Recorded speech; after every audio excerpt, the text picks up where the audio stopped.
श्री स्वामी समर्थ मित्रांनो, माझ्या सर्व स्वामी भक्तांना मनापासून नमस्कार.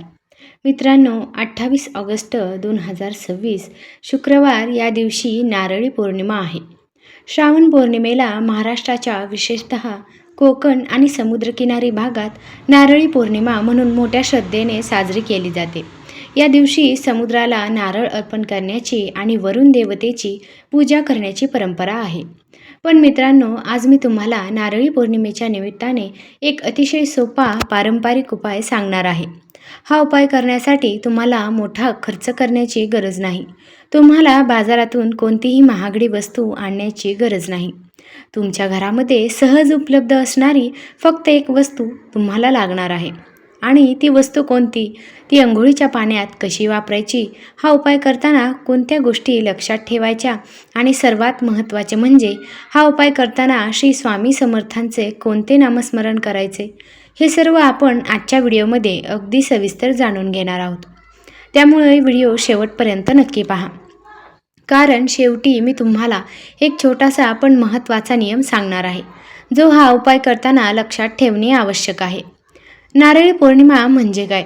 मित्रांनो, सर्वप्रथम आपण जाणून घेऊया की नारळी पौर्णिमेला इतके महत्त्व काय आहे. श्रावण महिन्यातील पौर्णिमा ही अनेक धार्मिक परंपरांमध्ये विशेष मानली जाते. महाराष्ट्राच्या कोकण किनारपट्टीवर नारळी पौर्णिमेला विशेष महत्त्व आहे. या दिवशी समुद्राची पूजा केली जाते आणि समुद्र देवता म्हणजेच वरुण देवाला नारळ अर्पण केला जातो. विशेषतः मच्छीमार बांधवांसाठी हा दिवस अत्यंत महत्त्वाचा असतो. पावसाळ्याच्या काळात समुद्र खवळलेला असतो, त्यामुळे समुद्रात जाण्यापूर्वी सुरक्षितता, चांगली मासेमारी आणि आपल्या कुटुंबाच्या कल्याणासाठी वरुण देवतेची प्रार्थना करण्याची परंपरा आहे. म्हणूनच नारळी पौर्णिमा म्हणजे केवळ नारळ अर्पण करण्याचा दिवस नाही. हा दिवस निसर्गाप्रती कृतज्ञता, देवाप्रती श्रद्धा आणि आपल्या कुटुंबाच्या सुखासाठी प्रार्थना करण्याचा दिवस म्हणूनही मानला जातो. नारळाला एवढे महत्त्व का आहे? आपल्या हिंदू परंपरेमध्ये नारळाला शुभ मानले जाते. कोणतेही शुभ कार्य असो, गृहप्रवेश असो, देवपूजा असो किंवा एखाद्या नवीन कार्याची सुरुवात असो, नारळाचा वापर अनेक ठिकाणी केला जातो. नारळ बाहेरून कठीण असतो, पण आतून शुभ्र आणि स्वच्छ असतो. यातून एक सुंदर संदेश मिळतो. बाहेरच्या परिस्थितीपेक्षा मनाची शुद्धता आणि चांगले विचार अधिक महत्त्वाचे आहेत. म्हणून नारळी पौर्णिमेच्या दिवशी देवाची भक्ती करताना मनामध्ये सकारात्मक विचार ठेवणे महत्त्वाचे आहे. आता जाणून घेऊया मुख्य उपाय. मित्रांनो, आता आपण त्या वस्तूबद्दल बोलूया जी या व्हिडिओचा मुख्य भाग आहे. ती म्हणजे साधे मीठ. होय, आपल्या घरामध्ये रोजच्या स्वयंपाकात वापरले जाणारे साधे मीठ. लोकपरंपरेमध्ये मिठाचा उपयोग शुद्धीकरणाचे प्रतीक म्हणून काही पारंपरिक उपायांमध्ये केला जातो. म्हणूनच काही कुटुंबांमध्ये अंघोळीच्या पाण्यात थोडे मीठ मिसळण्याची परंपरा आढळते. पण मित्रांनो, येथे एक गोष्ट लक्षात घ्या. हा उपाय धार्मिक श्रद्धा आणि लोकपरंपरेवर आधारित आहे. यामुळे एखादी समस्या हमखास दूर होईल किंवा चमत्कार घडेल असा वैज्ञानिक पुरावा नाही. पण श्रद्धेने, सकारात्मक मनाने आणि स्वच्छतेची काळजी घेत हा उपाय करणारे अनेक लोक त्याला आध्यात्मिक शुद्धीकरणाचे प्रतीक मानतात. हा उपाय कसा करायचा? आता अगदी सोप्या पद्धतीने पाहूया. सर्वप्रथम एक बादली स्वच्छ पाणी घ्या. त्यानंतर त्यामध्ये थोडेसे साधे मीठ टाका. मीठ जास्त प्रमाणात टाकण्याची गरज नाही. ते पाण्यात व्यवस्थित विरघळू द्या. त्यानंतर या पाण्याने नेहमीप्रमाणे अंघोळ करा. अंघोळ करताना मनामध्ये राग, चिंता, भीती किंवा नकारात्मक विचार ठेवण्याऐवजी आपल्या इष्टदेवतेचे स्मरण करा. आणि विशेषतः तुम्ही श्री स्वामी समर्थांचे भक्त असाल तर मनात प्रेमाने म्हणा, श्री स्वामी समर्थ, श्री स्वामी समर्थ. नामस्मरण का करायचे? मित्रांनो, कोणताही धार्मिक उपाय करताना फक्त बाह्य कृती करण्यापेक्षा मनाची अवस्था अधिक महत्त्वाची आहे.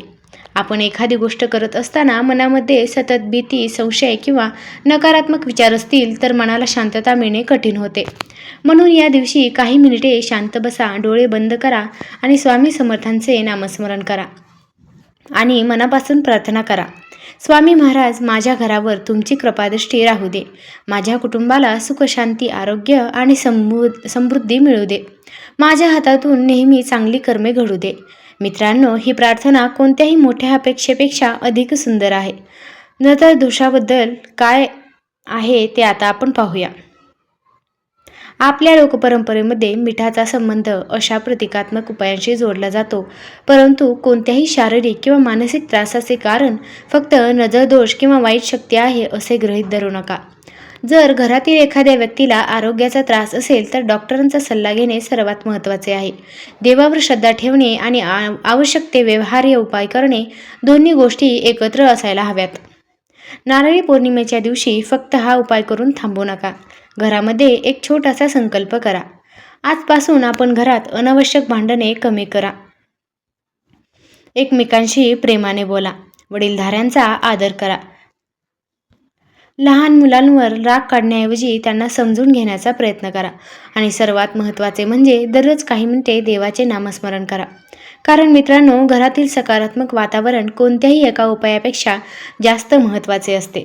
नारळी पौर्णिमेला अजून काय करू शकता? या दिवशी लवकर उठून घराची स्वच्छता करा. देवघर स्वच्छ करा.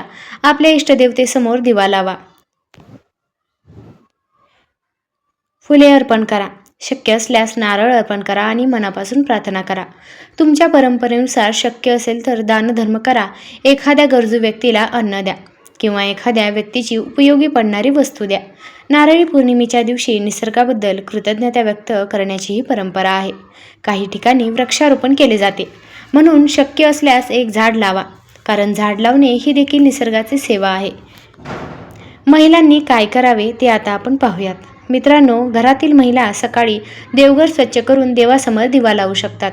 नारळ, फुले आणि आपल्या श्रद्धेनुसार नैवेद्य अर्पण करू शकतात. शांतपणे काही मिनिटे नामस्मरण करू शकतात. तुम्हाला शक्य असल्यास श्री स्वामी समर्थ या नामाचा जप करा. जप किती वेळ करायचा त्यापेक्षा मनापासून करणे महत्त्वाचे आहे. मित्रांनो, पूजा किंवा नामस्मरण करताना फक्त स्वतःसाठी प्रार्थना करण्याऐवजी संपूर्ण कुटुंबासाठी प्रार्थना करा. स्वामी महाराज, माझ्या घरातील प्रत्येक व्यक्तीला सद्बुद्धी द्या. आमच्या घरामध्ये प्रेम आणि एकोपा राहू द्या.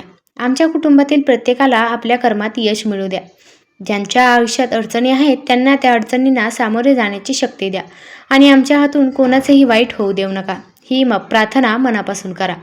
मित्रांनो, मी पुन्हा एकदा सांगते, हा मिठाचा उपाय पारंपरिक श्रद्धा आणि लोकमान्यतेवर आधारित आहे.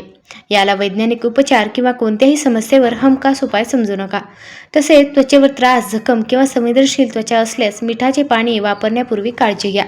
आरोग्याशी संबंधित समस्या असल्यास योग्य वैद्यकीय सल्ला घ्या. देवावर श्रद्धा ठेवताना स्वतःची काळजी आणि कुटुंबाची योग्य काळजी घेणेही तितकेच आवश्यक आहे. मित्रांनो, आपण देवाकडे नेहमी काहीतरी मागत असतो. पैसा मागतो, सुख मागतो, आरोग्य मागतो, मुलांच्या भविष्यासाठी प्रार्थना करतो, पती पत्नीमध्ये प्रेम राहावे म्हणून प्रार्थना करतो. पण कधीकधी देवाकडे काही मागण्याऐवजी फक्त एवढे म्हणा, स्वामी महाराज, जे माझ्यासाठी योग्य आहे तेच मला द्या आणि ते स्वीकारण्याची शक्ती द्या. कारण आपल्याला आज जे हवे आहे तेच नेहमी आपल्या हिताचे असेल असे नाही. म्हणूनच श्रद्धा ठेवा, प्रयत्न करत राहा आणि मनामध्ये सकारात्मकता ठेवा. जर तुम्हीही श्री स्वामी समर्थांचे भक्त असाल तर कमेंटमध्ये नक्की लिहा श्री स्वामी समर्थ. तुमच्या एका कमेंटमुळे या व्हिडिओला तुमचा आशीर्वाद मिळेल आणि हा व्हिडिओ तुमच्या आईला, बहिणीला, मैत्रिणीला किंवा स्वामी भक्त असलेल्या व्यक्तीला नक्की शेअर करा. अशाच प्रकारची धार्मिक माहिती, सण उत्सव, श्री स्वामी समर्थांचे विचार, नामस्मरण आणि पारंपरिक उपाय जाणून घेण्यासाठी आपल्या चॅनलला नक्की सबस्क्राईब करा. व्हिडिओ आवडला असेल तर लाईक करा आणि पुढील व्हिडिओसाठी बेल आयकॉन दाबायला विसरू नका. पुन्हा भेटूया एका नवीन भक्तिमय व्हिडिओसह. तोपर्यंत श्री स्वामी समर्थ.